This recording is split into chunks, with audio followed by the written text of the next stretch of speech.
दादी की कहानियाँ, दादी की कहानियाँ, दादी की कहानियाँ, दादी की कहानियाँ।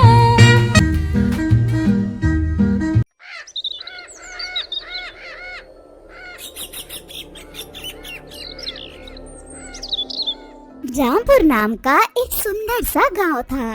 गांव में हरिदास नाम का एक मुखिया रहता था। उसके पास बहुत सारी जमीनें थी।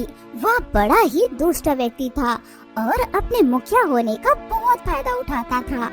मुखिया हरिदास का एक बहुत ही भोला भाला सा नौकर था। उसका नाम कृष्णा था। मुखिया जी, मैं आपका दिन रात सेवा करता हूँ। क्या आप बदले में मुझे थोड़ा सा धन दे सकते हैं क्या? मुझे धन की बहुत आवश्यकता है। आप तो जानते हैं कि मैं कितना ज़्यादा गरीब हूँ और अपने पिता का कर्ज चुकाने के लिए मुझे आपकी सेवा का अवसर मिला है, लेकिन मुझे भी तो अपना जीवन चलाने के लिए थोड़े बहुत पैसों की आवश्यकता होती ही है। अरे तू गरीब है तो मैं क्या करूँ? तू कोई अच्छा काम क्यों नहीं करता? मेरे सिर पर बोझ बन बैठा रहता है। अरे मैंने कोई धर्मशाला खोल रखा है जो लोगों को पैसे बांटता फिरो। एक बार तेरे पिता को पैसा दे दिया था और उसने बिना लौटाए ही दुनिया छोड़ दी।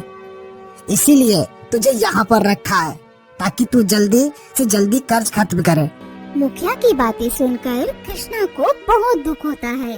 दरअसल कृष्णा के पिता की मृत्यु बहुत पहले ही हो गई थी। उसके पिता ने मुखिया जी से उधार लिया था। इस कारण कृष्णा अपने पिता का उधार चुकाने के लिए मुखिया जी के घर मुफ्त में नौकर बनकर रहता था। अब मैं सेठ जी को कैसे समझाऊं? माँ बहुत बीमार है। अगर उसे समय पर दवा नहीं दी गई तो वो भी मेरा साथ छोड़ देगी। लेकिन मुखिया जी को मेरी बात समझ में ही नहीं आती है। उन्हें मुझ पर बिल्कुल भी दया नहीं आती। यही बातें सोचता हुआ कृष्णा एक दिन एक पेड़ के नीचे बैठकर रो रहा था। वह बहुत ज्यादा परेशान था क्योंकि उसकी माँ बीमार थी और उसे बहुत सारे धन की आवश्यकता थी। तभी वहाँ से एक साधु गुजर रहे थे। चलते चलते साधु अचानक गिर गए। अरे मैं गिर गया हूँ, तो मुझे उठाओ। यहाँ पर मेरी मदद करो। मुझे वृद्ध की सहायता करो। तुम्हें पुण्य मिलेगा। अरे क्या इस नगर में कोई भी दयाल नहीं है? गांव के दो व्यक्ति साधु के पास से गुजरते हैं, लेकिन जब वह साधु को देखते हैं कि साधु के शरीर पर बीमारी है, तब वह उसकी मदद नहीं करते हैं। अरे ये साधु इतना बीमार है, अगर हमने इसको छुआ तो हम भी बीमार हो जाएंगे। इससे दूर ही रहो, इसे मत छुओ। साधु जमीन पर पड़ा हुआ सभी को मदद के लिए पुकारता है, लेकिन कोई उसकी मदद नहीं करता है। थोड़ी दूर पर बैठे कृष्णा का ध्यान साधु पर जाता है। वह तुरंत साधु के पास आता है। साधु महात्मा, आपको क्या हुआ? रुकिए, मैं आपकी सहायता करता हूँ। कृष्णा सहारा देकर साधु को पेड़ के नीचे बिठाता है और उन्हें पानी भी पिलाता है। बेटा, मुझ बीमार साधु की कोई मदद नहीं करता है, लेकिन तुम ऐसे पहले व्यक्ति हो जिसने बिना मेरी बीमारी को देखे मेरी मदद की है। जी साधु महात्मा, ये तो मेरा कर्तव्य है कि यदि कोई मुझे सहायता के लिए पुकार रहा है तो मैं उसकी सहायता अवश्य करूं। कृष्णा की उदासी को साधु पहचान लेते हैं। बहुत परेशान दिखाई देते हो बेटा, क्या बात है? इस प्रकार उदास क्यों हो? क्या तुम्हें किसी चीज की आवश्यकता है? इस आयु में इस प्रकार इतना उदास होना अच्छी बात नहीं है। साधु महात्मा, मेरी सहायता कीजिए। एक तो मेरी माता बहुत बीमार है और मैं मुखिया जी के घर नौकर बनकर अपने पिता का कर्ज चुका रहा हूँ। जब भी मैं मुखिया जी से कुछ भी मांगता हूँ वो मुझे नहीं देते हैं। चिंता मत करो बेटा, तुम्हारा जीवन अवश्य बदल जाएगा। लगता है मुझे तुम्हें वो रहस्य बताना ही होगा जिससे तुम्हारा जीवन बदल जाए, लेकिन इसके लिए तुम्हें मुझसे वादा करना होगा कि तुम ये बात किसी को नहीं बताओगे। साधु महात्मा, मैं आपकी बातें किसी को नहीं बताऊंगा, आप चिंता मत कीजिए। आप कौन सा रहस्य मुझे बताना चाहते हैं, बताइए। बेटा, जंगल के उस पार एक ऐसा रहस्य छुपा हुआ है जो तुम्हें रातों रात धनवान बना सकता है। तुम्हें बस उस रास्ते को पार करना है। दरअसल वहां से थोड़ी ही दूर पर एक तालाब है और तालाब के पास खजाना छिपा हुआ है। तुम वहां जाओ और वो खजाना ले लो, फिर देखना तुम बहुत ही धनवान हो जाओगे। कृष्णा साधु की बात को ध्यान से सुनता है। अगले दिन वह खजाने की खोज में निकल जाता है। वह जंगल के उस पार पहुंचता है जहां उसे साधु ने खजाने की बात बताई थी।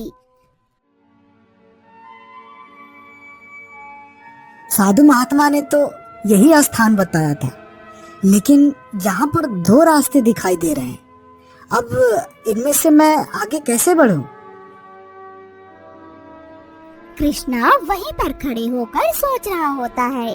उसे समझ नहीं आता है कि वह आगे कैसे बढ़े। तभी कृष्णा ने देखा कि एक रास्ते के ऊपर से कुछ चिड़िया उड़ती हुई आ रही होती है।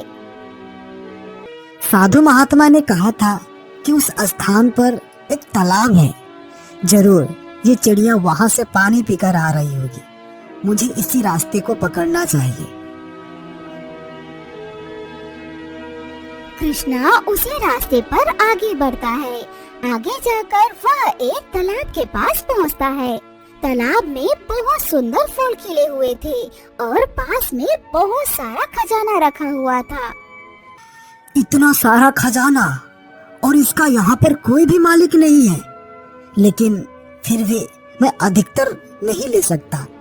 मुझे जितनी आवश्यकता है मैं उतना धन लेकर यहाँ से चला जाऊंगा।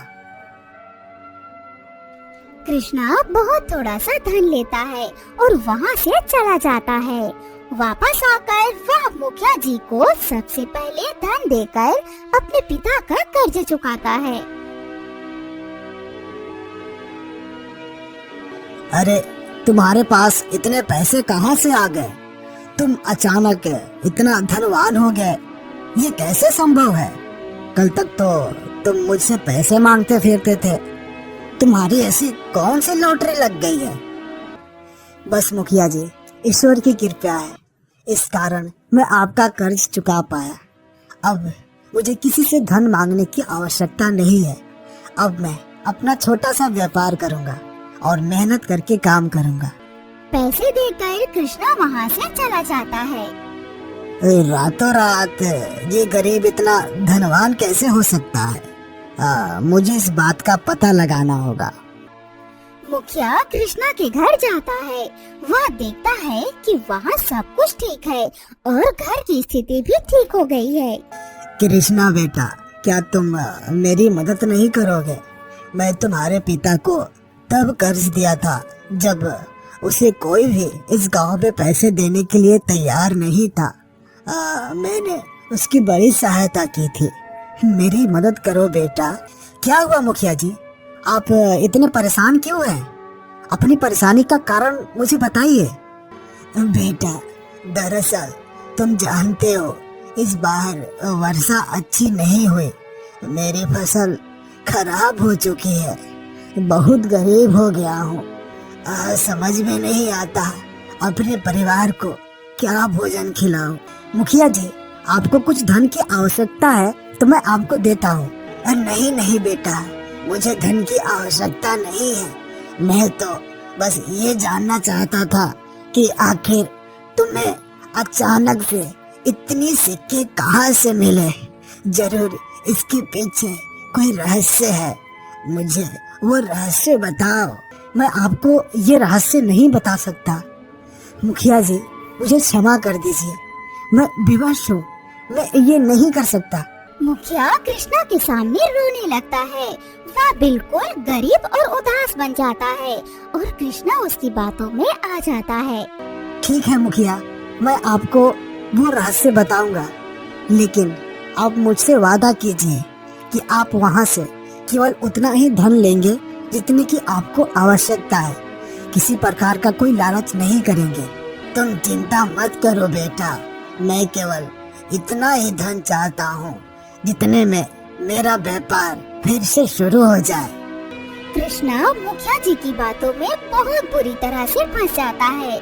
वह मुखिया को उसी जगह पर लेकर जाता है जहाँ पर बहुत सारा खजाना होता है। इतना सारा धन और इतना बड़ा रहस्य तुमने मुझे अभी तक छुपा कर रखा था। मुखिया जी, आप यहाँ से थोड़ा सा धन ले लीजिए और चलिए हम लोग यहाँ से चलते हैं। तो मुझे ऐसी बात कर रहा है जैसे इस धन का मालिक तो ही है। क्या ये तेरा कमाया हुआ धन है? ये आप कैसी बातें कर रहे हैं मुखिया जी? अधिक लालच अच्छी बात नहीं होती है। आप थोड़ा सा धन ले लीजिए और यहाँ से चलिए। तू बहुत होशियार बनता है। जब तक तू जीवित रहेगा मैं इस खजाने पर पूरी तरह से अधिकार नहीं कर पाऊंगा। रुक जा, अभी बताता हूँ तुझे। मुखिया कृष्णा को तालाब में गिरा देता है। सेठ जी, आपने मुझे धोखा दिया। आपने मुझे अपनी बातों में फंसाया और यहाँ लाकर मेरी जान लेने की कोशिश की। मुझे बचाइए।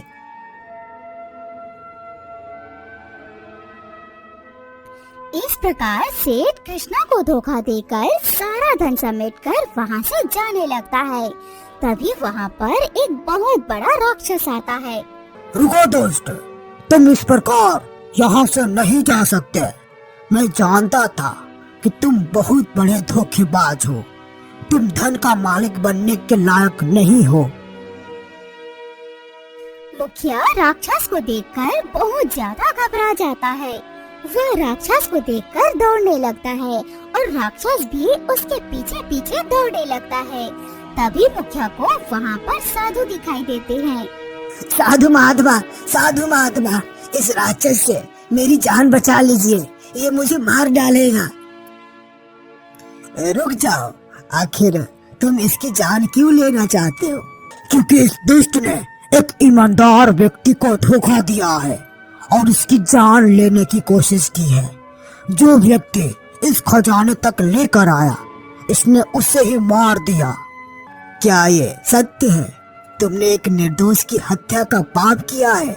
मुझे क्षमा कर दीजिए साधु महात्मा, मुझे क्षमा कर दीजिए। अपने लालच में मैं इतना अंधा हो गया था कि मैंने कृष्णा की जान ले ली।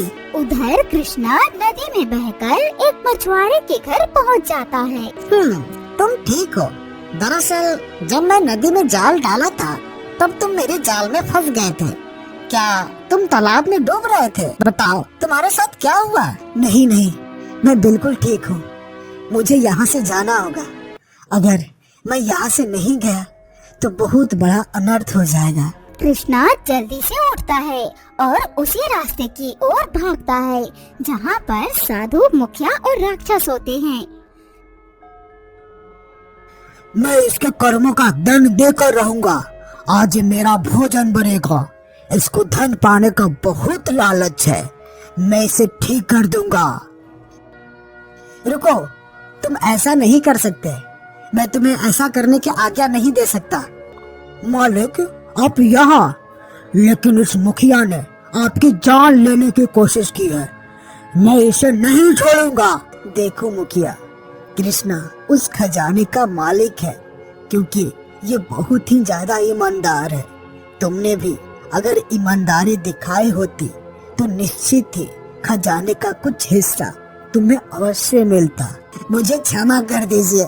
मैं अपने लालच में इतना अंधा हो गया था कि मुझे लगा था मैं कृष्णा को मारकर सारा धन ले लूंगा, लेकिन आज तुमने मेरी जान बचाकर ये साबित कर दिया कि एक धोखेबाज व्यक्ति का अंत यही होना चाहिए। इस प्रकार कृष्णा मुखिया की जान बचा लेता है। मुखिया अब बहुत अच्छा आदमी बन चुका था। वह अपना जीवन हमेशा ईमानदारी के साथ बिताता है और कभी किसी प्रकार का लालच नहीं करता है। अगर आपको दादी की कहानियाँ चैनल की कहानी पसंद आए तो इसे लाइक, शेयर और चैनल को सब्सक्राइब जरूर कीजिएगा।